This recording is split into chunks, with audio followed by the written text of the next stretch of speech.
አልፈሽ ቁጭ በይ። ለምን? እገዛሽ የምትፈልግ ኖሮ ነው ትልሻለች። አው ገና ሞታለሁ እኮ። ቢሆንም ሳትጠሪያ ቤት አትበይ።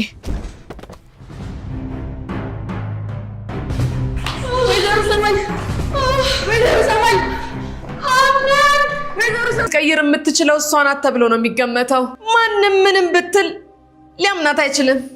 የምርሽ ነው? አዎ። ውይ በጣም ደስ የሚል ዜና።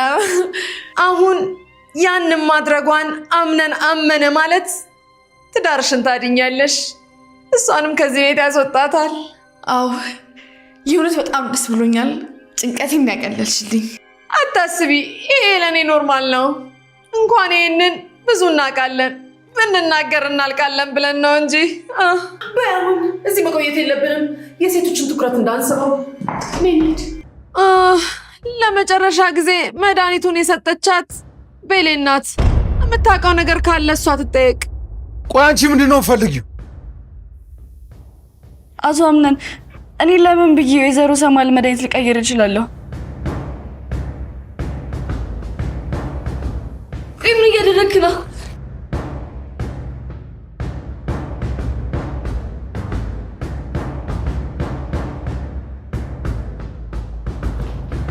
አንቺ አረመኔ! ከአንቺ ጋር ያሳለፍኩ ጊዜ የተረገመ ይሁን። ኋላ ግን በእኔና በእናቴ ዙሪያ ባገኝሽ እመኚኝ እገልሻለሁ። እናንተ የዛሬውን ክፍል እንዴት አያችሁት? ኧረ በስመ አብ በጣም ነው የሚያናድደው የምር። እንዴ ብሌን ባልዋለችበትና እንዲሁም ባላደረገችው ነገር በተለይም አውቶ አምነን አሁን ላይ ጮኸባት። አንቺ ነሽ መድኃኒቱን የቀየርሽና እንዲሁም እናቴ እንድትወስደው ያደረግሽ በማለትም እንግዲህ ባላደረገችው ነገር ተከሰሰች። እንዴት ያናድዳል! ይቺ ሾካካ እንግዲህ ጄሪና እንዲሁም ሜርሲም ቢሆን መጋለጥ አለባቸው። እንዴ ባላደረገችው ነገር ልጅቷ እንግዲህ ብሌን የዋህና እንዲሁም ልበቀና ናት። ነገር ግን በሁለት ተንኮለኞች ምክንያት አሁን ላይ ከአቶ አምናን እንድትርቅም ሆኗል ማለት ነው።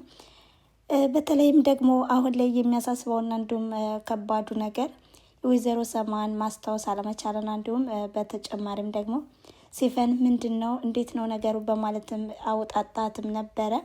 እንግዲህ የበፊቱን እንጂ ያሁን የአዲሱን ትውስታም እንደማታስታውስና እንዲሁም ምንም ነገር እንደማታስብ አድርጋን የነገረቻት እና በጣም ያናድዳል የብሌን ነገር እና እንዲሁም የጄሪ ማለት ነው።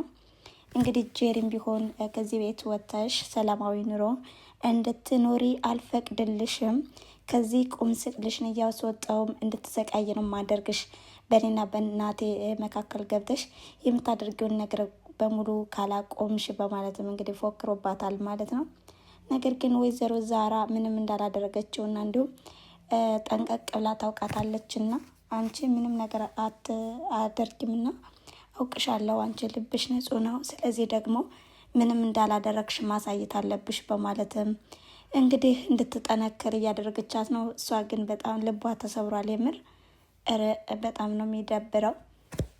ሌላው ደግሞ አሁን ላይም ወይዘሮ ዛራንም ሜርሲ እየዛተችባትና እየፎከረችባትም ነው። አሁን ላይ ወይዘሮ ሰማን የደረሰባት ነገር ለአንቺም አንድ ቀን እጣ ፈንታሽ ይሆናል በማለትም እንግዲህ አንድ ቀንም እንደምታጠቃት እየፎከረች ነው። እና በጣም ነው እንግዲህ ሁሉንም ነገር ጊዜ ይፍታው ከማለት ውጭ ምን ሊባል ይችላል? አሁን ላይ እውነታው እስከሚወጣ ድረስ ሁሉም በእያንዳንዱ ተጠላልፏል ማለት ነው። በተለይም አሁን ላይ ወይዘሮ ዛራና እንዲሁም ብሌን በጣም ምስኪኖች ናቸው። ከዚህ ቤት እንግዲህ ከሁለቱ ውጪ ማን ነው እንግዲህ ደህና ሰው እንኳን የለም። ሁሉም የየራሱ ተንኮል አለበት፣ የየራሱ ጥላት አለበት እና ብቻ በጣም ከባድ ውጥረት ላይ ናቸው። አቶ ነው በዚህም በተደናገጠ በተናደደ ጊዜ ጄሪም ቢሆን መልካም ሰው እንደሆነችና እንዲሁም ጥሩ እንዲሁም ልበቀና ከጎኑ እንደሆነችም ለማሳየት እየሞከረችም ነው። ታዲያ አልኮልም አስቀምጣ ከሚጠጣውም ነገር ጨምራም እንዲሰክርና ራሱን እንዲስት በማድረግም ወደ መኝታ ክፍል ይዘው ገብታለች ማለት ነው። ይህንም እንግዲህ ሁሉንም ነገር ያየችውና እንዲሁም የተመለከተችውም ብሌንም ደንግጣለች ማለት ነው። ታዲያ አቶ አምነን አሁን ላይም ብሌን ናት ወይስ ጄሪ ናት፣ ብሌን ናት ጄሪ ናት እያለ በአእምሮ እያመሳሰለ ነበረ። ነገር ግን እንግዲህ በእንደዚህ አይነት ሊጠመድ ችሏል ማለት ነው። እና ምን ይፈጠር ይመስላችኋል? አይሆንም ብላ እንግዲህ ታስቆማቸዋለች ብላችሁ ታስባላችሁ? የሆነ ታምር ተፈጥሮ በቃ ከመሳሳት መዳን አለበት። እና ብሌንም ቢሆን በጣም ከፍቷታል። በወቅቱ አዝናለች። እንግዲህ አቶ አምነንን ስለምትወደውና ስለምታፈቅረው አሳልፋ አሰጠውም እና የሆነ ነገር የሆነ አድርጋ ማዳን አለባት ማለት ነው። ሌላኛው እንግዲህ የጄሪ ጉዳይና እንዲሁም የሲፈን ጓደኝነትም እየተራራቁ መጥተዋል ማለት ነው። ምክንያቱም አሁን ላይ አቶ አምነንን በእጇ ለማድረግ አንዳንድ ነገሮችን እያደረገችም ከሜርሲ ጋር ቁርኝነት ስለፈጠረች ማለት ነው። ሌላው አሁን ላይ የአቶ አምነንና ብሌን ግንኙነታቸው ጥሩ ቢሆንም አሁን ብዙ ነገሮች ተበላሽተዋል ማለት ነው። እንደውም አልፎም ተርፎም ተረት እያወራቸው ደስ የሚል ነገር ጥሩ ስሜትም እየተሰማውም ነበረ። እንግዲህ በመካከል ግን አርፈው አይተኙም እና ጄሪና እንዲሁም ሜርሲ ድብልቅልቃቸውን አስወጥቷቸዋል ማለት ነው። እንግዲህ መድኃኒቱንስ ማን ነው የቀየረባት በማለትም ሁላቸውንም ሲያፋጥጣቸው ብሌን እንደቀየረችውና እንዲሁም ብቻ የሆነ ነገር እንዳደረገችውም ሜርሲም ቢሆን ቀድማ ተናግራለች። እንዲሁም አጣልታቸዋለች ማለት ነው። እናም የዛሬው ቪዲዮ ይሄን ይመስል ነበረ። በቀጣይ ቪዲዮ ውስጥ በምን አይነት መንገድ ይመጣ ይሆን? ብሌን የሆነ ነገር አድርጋ የሆነ ተአምር ተፈጥሮ እንግዲህ ባለቤቷን ወደፊት ፍቅሯንም ቢሆን ማዳን ትችላለች ብዬ ተስፋ አድርጋለሁ።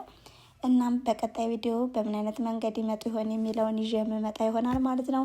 እናንተም እንደተለመደው ላይክ፣ ሼር፣ ኮሜንት እያደረጋችሁ አበረታቱኝ። ስለምታበረታቱኝም ከልብ አመሰግናለሁ። እንዲሁም አዲሶች ከሆናችሁ ቻናሉን ተቀላቀሉ እያልኩኝ የደወል ምልክቷንም በመጫን ሁል ጊዜ የምለቃቸው ቪዲዮዎች ቀድሞ እንዲደርሷችሁ አድርጉ። እናም የዛሬ የነበረ ቪዲዮ ይሄን ይመስል ነበረ። ስላዳመጣችሁ ከልብ አመሰግናለሁ። መልካም ጊዜ። በቀጣይ ቪዲዮ እስከምንገናኝ ድረስ ቻው።